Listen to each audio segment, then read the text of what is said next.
এইবার দেখেন ইয়েমেনের গভর্নর আব্রাহার এই ঘরকে ধ্বংস করার জন্য পাইতারা করেছিল। তার কারণ হলো ইয়েমেনের গভর্নর তিনি যখন দেখলেন পৃথিবীর আনাচে কানাচের মুসলমানরা, পৃথিবীর দিক বিদিক মানুষ মক্কার দিকে ফিরে যায়, হজের সময় আসতে মক্কার দিকে ফিরে যায়, ইয়েমেনের গভর্নর আব্রাহার সে ভাবলো আমরাও ইয়েমেনে একটা ঘর নির্মাণ করব, গির্জা নির্মাণ করব। ওই গির্জা এত সুন্দর করে বানাবো, রূপা স্বর্ণ দিয়া বানাবো, বিভিন্ন দামি দামি জিনিস দিয়া বানাবো, আর গোটা বিশ্বের মানুষদেরকে আমরা আহ্বান করব তারা যেন আমাদের এই ঘরে এসে ঘোষণা করে। আর ইয়েমেনের একটা মানুষকে আমরা আর কাবাই যেতে দিব না। তখন তারা এরকম একটা ঘর নির্মাণ করলো, গির্জা নির্মাণ করলো। আর এই খবর কুরাইশ বংশে চলে গেল। ওই মুহূর্তে কাবার মুতাওয়াল্লি ছিল আব্দুল মুত্তালিব। কে ছিল? Abdul Muttalib. কাবা ঘরের দায়িত্ব ছিল আব্দুল মুত্তালিব। তাদের কাছে সংবাদ চলে গেল কুরাইশের বংশের লোকেরা ওই যে গির্জা বানিয়েছে ইয়ামানে, ওই গির্জায় গিয়ে তারা মল ত্যাগ করলো।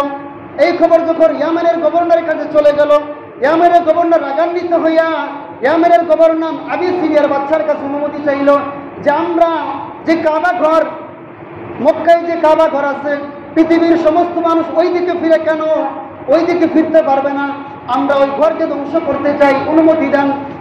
আবিসিনিয়ার বাচ্চা অনুমতি দিল। পাশাপাশি হাতি বাহিনী, একটা বাহিনী দিল, হাতির বাহিনী। ওই বাহিনীকে নিয়ে ইয়ামানের গভর্নর তিনি সৈন্যবাহিনী নিয়ে আগাতে লাগলো।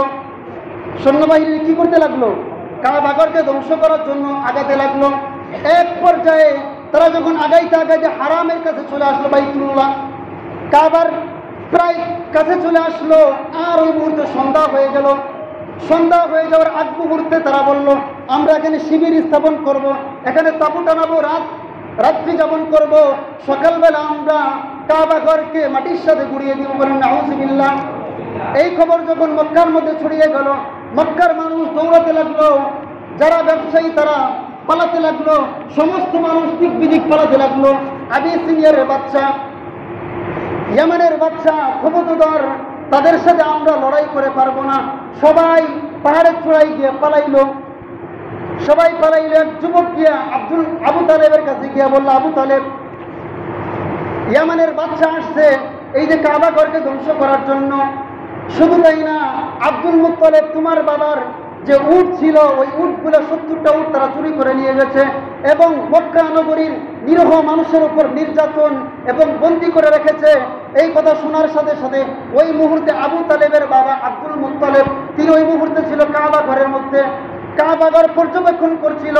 দৌড়ে গিয়ে বলল, বাবা এইরকম খবর, কাবা ঘরের পাশেই ইয়ামানের বাচ্চা তাঁবু টানাইছে, সকালবেলা আমাদের কাবা ঘরকে ধ্বংস করে দিবে, একেবারে মাটির সাথে মিশিয়ে দিবে। এই কথা শোনার পরে আবার যখন শুনলো আপনার যে উট ছিল ওই উটগুলো তারা দখলে নিয়েছে, শুধু তাই না আমাদের যে মানুষ ছিল তাদেরকে বন্দী করে করে তাদের উপর নির্যাতন চালাচ্ছে। এই খবর শোনার সাথে সাথে তার সন্তান আবু তালেব, আব্দুল মুত্তালিব এবং অন্যান্য মানুষকে নিয়ে ইয়ামানের বাচ্চা যেখানে তাঁবুটা নিয়েছে ওইখানে আসছে। আসার পরে দেখেন মক্কা নগরীর সবচেয়ে বড় নেতা আব্দুল মুত্তালিব। একটা শহরের একটা নেতা গেলে, সর্বশ্রেষ্ঠ বাচ্চা যদি যায়, তার যে ক্ষমতা, তার যে সম্মান অনুযায়ী সে যত বড় শত্রু হোক না কেন তাকে সম্মান দেয় কি দেয় না? বলেন সম্মান দেয় কি দেয় না? তার একটা সম্মান ছিল। কুরাইশের নেতা, কুরাইশের কি ছিল? কুরাইশের নেতা সে ছিল কুরাইশের নেতা।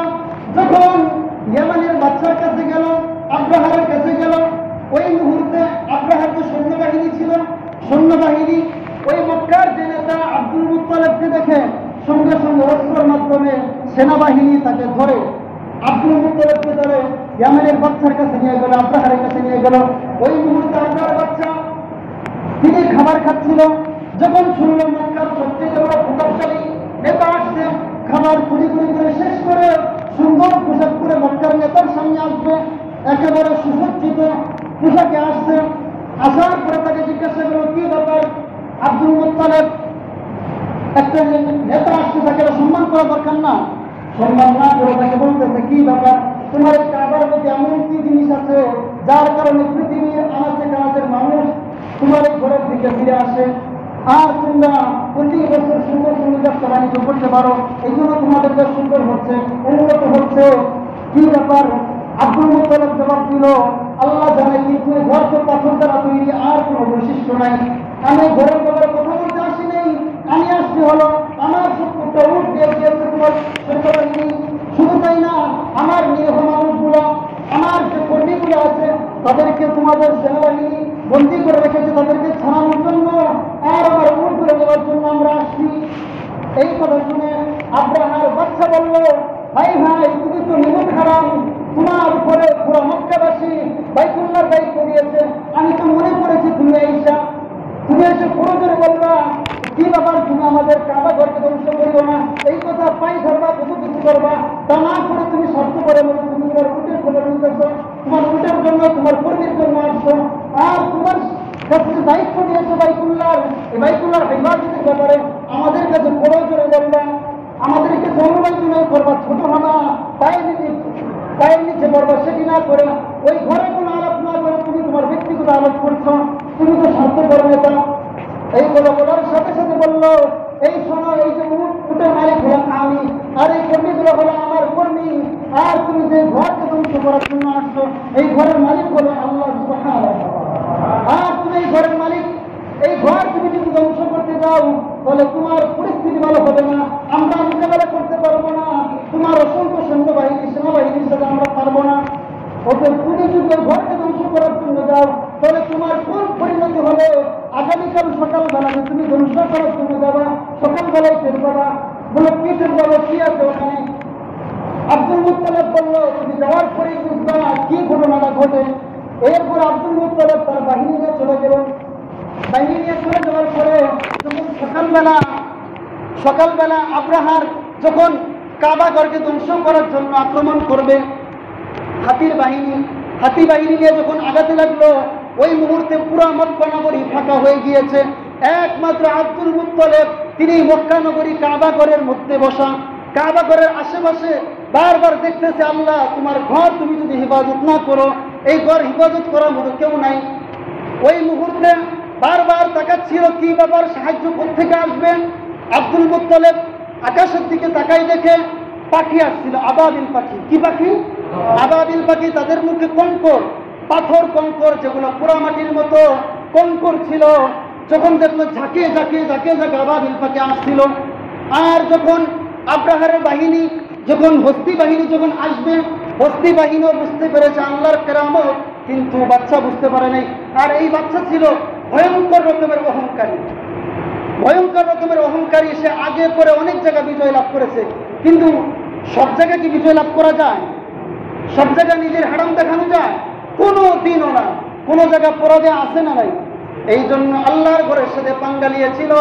আল্লাহ তাআলা তাকে এমন শিক্ষা দিয়েছে, ইয়ামানের বাচ্চা সে বুঝতেই পারে নাই যে একটু পরে তার মৌত হবে, তাদেরকে ধূলিসাৎ করে ফেলবে। এক পর্যায়ে যখন হাতিরে আগাতে বলে, হাতিয়ে উল্টা পল্টি নিল, হাতি এমন এক কোচর দিল, বাচ্চা মাটির নিচে পড়ে গেল।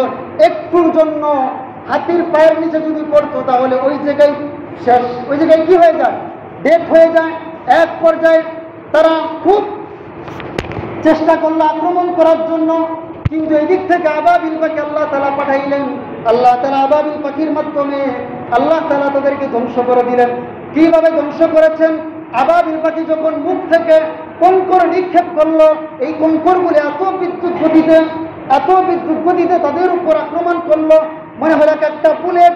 আর যখন গায়ে লাগলো, এক একটা ছুরি যেমন লাগার সাথে সাথে রক্ত বের হয়ে যায় না, ঠিক তেমনি ভাবে এরকম ছোট ছোট কঙ্কর তাদেরকে পুরা সেনাবাহিনীকে ধ্বংস করে দিল। সুবহানাল্লাহ। এরপর আল্লাহ তাআলা নবী করিম সাল্লাল্লাহু আলাইহি ওয়াসাল্লামের উপরে এই সূরা নাযিল করলেন। আল্লাহ তাআলা বলেন, আলাম তারা কাইফা ফাআলা রাব্বুকা বিআসহাবিল ফিল। ও নবী, আপনি কি দেখেন নাই আপনার রব হাতিওয়ালা বাহিনীর সাথে কেমন আচরণ করেছিল? এরপর আল্লাহ বলেন, আলাম ইয়াজআল কাইদাহুম ফি তাদলিল। তিনি তাদের ষড়যন্ত্রকে নস্যাৎ করে দেন নাই? করেছে, তাদের ষড়যন্ত্র নস্যাৎ করে দিয়েছে। এরপরে বলেন, ওয়ারসালা আলাইহিম তায়রান আবাবিল। তিনি তাদের উপর ঝাঁকে ঝাঁকে আবাবিল পাখি পাঠিয়েছিল। সুবহানাল্লাহ। এরপর আল্লাহ বলেন ফাজআলাহুম